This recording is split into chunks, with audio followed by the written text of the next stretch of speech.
Hey there and welcome to the channel. Today I'm in Marla, which is in the far north of South Australia. And today we're going to talk to you about the brand new GoPro Hero 12 that's due to come out on the 15th of September. Every year around September, GoPro releases their brand new camera, and the whole action camera world is waiting with bated breath to see what GoPro is going to release this year. And that's especially because last week, DJI released their Osmo Action 4, their brand new action camera, and it has a slew of new features, many of them super exciting and super fresh. So what is GoPro going to do this year to compete with DJI's Osmo Action 4? In this video, we're going to talk about some of the leaks that have happened over the past few weeks about the Hero 12 and some of the rumors that we've been hearing and reading about as well. All right, so one of the exciting things that we've found over the last few weeks is this leak here from a guy who calls himself Tech_Insights for You.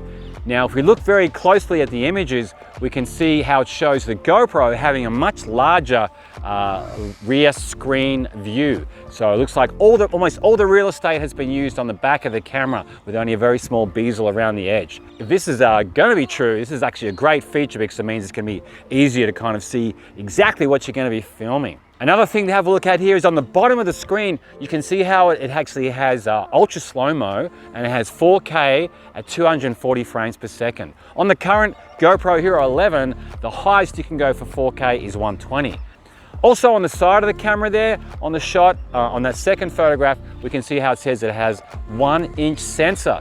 Now, the side of the camera is normally where GoPro puts its model number, like this one. The current one is 11, the previous one 10, 9. They all had their numbers on that side of the camera, but this new one says 1-inch sensor. So what does 1-inch sensor mean? Well, 1-inch sensor means that you have a bigger sensor which captures more light and more data, so it means you are going to have basically a better image. The current GoPro settings for the Hero 11 is 1/1.9 inch, which is a great size and does a great job, but a larger sensor and would be especially great in dim light or low light situations. And that would also affect the stabilization too, because if you do have a GoPro, you know how that when the light is kind of low, the stabilization is sometimes a little bit shaky. Now, if it does have a 1-inch sensor, that is actually a major win for GoPro, because the brand new Osmo Action 4, that, as we said, coming out earlier this month, that has a 1-1.3 inch sensor, which is bigger than the Hero 11, but a 1-inch sensor would record much better film quality.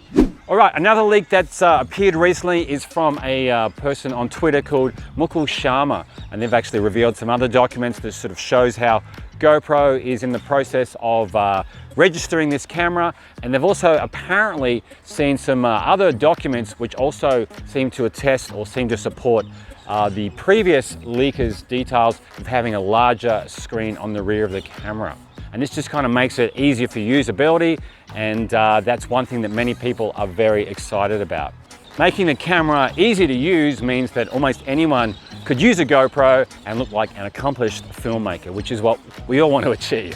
If you take photographs with your GoPro, well, then you're going to like this rumor about the Hero 12. Currently, the Hero 11 will take pictures up to 27 megapixels, which is a great image, but apparently the brand new one is going to take pictures up to 30 megapixels, which is quite a significant improvement. And a few other things that have been doing the rounds include the camera having a better battery life potentially, a better version of Hypersmooth, or the next version of Hypersmooth, and also the next version of Time Warp. Both those are fantastic features on the current GoPro Hero 11 Black. Good news is though that from the images that we have seen, it looks like that the GoPro will have the same form factor, which means you'll still be able to use it with all the current existing GoPro mounts that are out and about or that you may be using at the moment. All right, a couple other things that have been mentioned are things like motion detection. Now, motion detection is something that you can currently do through using GoPro Labs, and in the past, things which have previously appeared on GoPro Labs, like scheduled capture, have actually ended up on future versions of the GoPro Hero. So that's definitely a possibility. There's also talk of a GPS mod or a map mod, which would actually be really handy for people who film with their GoPro while riding their bike. They can basically turn their GoPro into a bike computer. If that is the case, And another rumor which is doing the rounds, which I'm pretty excited about and I hope it does come to fruition, is having a built-in ND filter on your GoPro.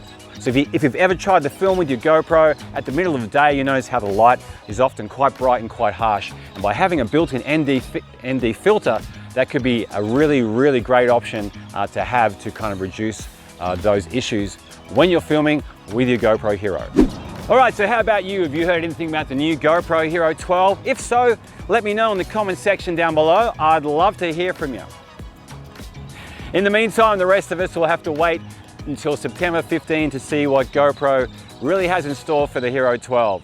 And if it's anything like the Hero 11, it's going to be like Christmas Day for this guy right here. To learn more about GoPros and the awesome little cameras they are and all the amazing stuff they can do, why not check out this video over here right now. As usual, thanks for your company. I really appreciate it, and I'll see you in the next video.